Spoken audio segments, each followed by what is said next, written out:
నమస్తే అండి, నేను మీ కేకే. ప్రతి శనివారం ఒక మన లైఫ్ లో డెవలప్ అవడానికి మోటివేట్ స్పీచ్ ఏదో ఒకటి చెప్తా ఉంటా కదండి. సార్ నాకు ఫస్ట్ నుంచి కూడా కోరుకునేది ఒకటే, మన లైఫ్ లో ఒకటి క్లారిటీ ఒకటి ఉండాలి మెయిన్. తర్వాత మెయిన్ ఎక్కువగా ఫోకస్ ఉండాలండి. ఫోకస్ లేకపోతే మనం ఏం చేసిన ఉపయోగం ఉండదండి. ఎందుకంటే ఇప్పుడు ఏంటంటే యూత్ ఏదో సాధించాలని తపంతో ఉంటారు, కానీ మొబైల్స్ పట్టుకోగానే రీల్స్ లోకి వెళ్ళిపోతారు. అంటే ఆ పని మీద అవగాహన, ఫోకస్ లేక. ఇప్పుడు ఫోకస్ ఉంటే మన లైఫ్ ఎలా సాధిస్తామో అని మీకు ఫోకస్ గా చెప్తానండి. సార్ ఫస్ట్ స్టోరీ వచ్చేసేలోకి ఫోకస్ ఏపీజే అబ్దుల్ కలాం గారు. Sir APJ Abdul Kalam really life story అండి. మెయిన్ సార్ గారిది రాకెట్ లాంచెస్ ఉంటాయి కదండి, అక్కడ లోపలికి వెళ్ళి వర్క్ చేసుకుంటానండి. వర్క్ చేసుకుంటా ఉంటే గానీ ఆయనకి పెళ్లి కుదిరిందండి. వాస్తవంగా పెళ్లి నెక్స్ట్ రోజే అయినా సరే ఈయన వర్క్ లో ఉండిపోయారు. తీరా చూస్తే ఎంగేజ్మెంట్ క్యాన్సిల్ అయింది. డైరెక్ట్ గా పెళ్లికి వస్తారేమో అని వెయిట్ చేస్తున్నారు. ఆఖరికి ఒక 2 days తర్వాత పెళ్లి కూడా క్యాన్సిల్ అయిపోయింది. ఆ విషయం కూడా ఆయన తెలియకుండా అప్రాక్సిమేట్లీ ఒక 4 రోజులు వర్క్ లో ఉండిపోయారు. దానివల్ల పెళ్లి క్యాన్సిల్ అయిపోయింది. ఆ వర్క్ లో ఫోకస్ గా చేసుకుంటూ వెళ్ళిపోతున్నారు.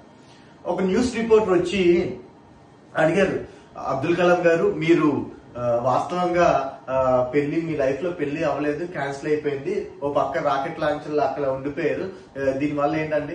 సార్ నా ఫోకస్ వల్ల భారతదేశానికి ఏదో ఒకటి సాధించాలని సంకల్పంతో ఉన్నాను. దానివల్ల ఏంటంటే నాకు ఆ విషయం మర్చిపోయాను. నా ఫోకస్ వల్ల రాకెట్ ఎంత పాసిబిలిటీ అంటే ఎర్లీగా రాకెట్ లాంచర్ మూన్ లోకి పంపించాలని సంకల్పంతో ఉన్నారండి. అంటే ఆ ఉద్దేశంతో నేను అందరినీ కూడా పెళ్లి చేసుకోవద్దు అనట్లేదండి. కాకపోతే ఒక పనిలో ఫోకస్ ఉంటే ఆ పనిలో మెలకువలు తెలిస్తే ఆటోమేటిక్ గా సాధించగలం. అబ్దుల్ కలాం గారి వల్ల మన భారతదేశానికి చెప్పాలంటే ఒక గర్వాన్ని పెంచే తత్వం అబ్దుల్ కలాం గారండి. సార్ ఇంకోటి మోక్షగుండ విశ్వేశ్వర గారు. సార్ ఈయన మన ఇంజనీర్ కాదండి, మన భారతదేశానికి మొత్తం ఇంజనీర్ గారు. సార్ గారు ఒకసారి ఫారెన్ వెళ్ళారండి. ఫారెన్ వెళ్ళి ఆయన వాళ్ళకు మన భారతదేశం పంచ ఇవన్నీ ఉంటాయి కదండి, ఆయన ట్రైన్లో ఎక్కారు. ట్రైన్లో ఎక్కగానే ఫారెన్ కంట్రీస్ కదండి, మన ఇండియన్స్ అంతా ఏళ్ళకోలం చేసి ఎన్ని కౌంటర్స్ వేసినా కానీ ఆయన ఏంటంటే ఏం పట్టించుకోకుండా జ్ఞానంలోకి వెళ్ళారు. ఆలోచిస్తున్నారు, ఏదో విధంగా ఆలోచిస్తున్నారు. అందరూ కూడా ఈయన మీద కౌంటర్లు వేసినా ఏం అనుకోలే.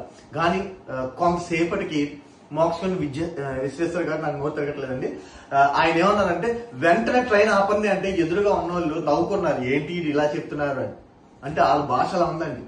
అప్పుడు మోక్షగుండ విశ్వేశ్వర గారు ఏం చేశారంటే ట్రైన్ చైన్ వెంటనే లాగగానే ట్రైన్ ఆగిపోయింది. వెమ్మటే కోచ్ ఉంటది కదండి, టీసీ వచ్చి ఎందుకంటే ట్రైన్ ఆపారు, దీనికి పెనాల్టీ మీకు భారీ మూలంగా పెట్టాల్సిందే, 100% అందరు తిడుతున్నారండి. కానీ మోక్షగుండ విశ్వేశ్వర గారు ఏం చెప్పారంటే దయచేసి నా మాటనండి, మనం పెద్ద ప్రమాదం నుంచి తప్పించుకున్నాం. ఏంటంటే ఒక 250 అడుగులు దాటంగానే రైల్వే ట్రాక్ ఊడిపోయింది.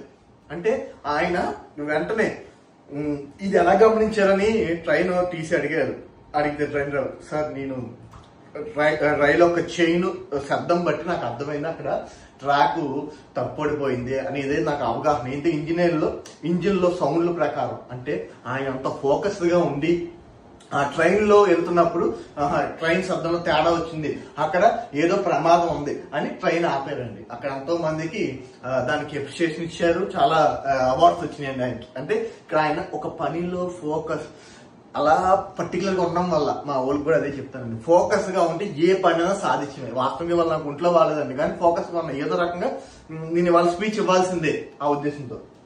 ఇంకోటి అలెగ్జాండర్ గ్రాహం బెల్ అండి. సార్ గారికి ఇప్పుడు వీడియో తీస్తున్నాం అన్ని అంటే ఆయన వల్లే అండి, ఆయన్ని అప్రిషియేట్ చేయొచ్చు. ఆయన ఏం చేశారంటే అండి, చదువుకున్న తర్వాత వెంటనే ఏదో ఒకటి సాధించాలని సంకల్పంతో ఆయన ప్రయత్నం మీద ప్రయత్నం చేశారండి. అప్రాక్సిమేట్లీ ఎన్నేళ్ళు ఫోకస్ గా ప్రయత్నం చేశారంటే అండి 30 ఏళ్ళు ఆ దాంట్లోనే ఏదో చేయాలి, నేను ఫోన్ కనిపెట్టాలి అని అలా పర్టికులర్ గా 30 ఏళ్ళ తర్వాత ఎన్నో అవమానాలు అన్ని అయిన తర్వాత ఆయన సాధించారండి. ఇప్పుడు ఆయన వల్ల మన మొబైల్స్ అనేది ఇవన్నీ వచ్చినాయి కాబట్టి ఆయన కొత్తగా అంటే నేను చెప్పేది ఒకటే అండి, మనం ఒక పనిలో ఏకాగ్రత, తెలుగులో చెప్పాలంటే ఫోకస్ గా పని చేసామంటే అది సాధించగలమండి. ఎంత పైన మల్టీ టాస్కింగ్ కూడా సాధించగలం. ఎందుకంటే ఓ పనిలో ఫోకస్ వచ్చింది అనుకోండి, ఆటోమేటిక్ గా వేరే పనిలో కూడా మనం చేయొచ్చు. కాకపోతే ఫస్ట్ మనం అనుకున్నది ఒక పనిలో ముందు ఫోకస్ గా వర్క్ నేర్చుకోవాలండి.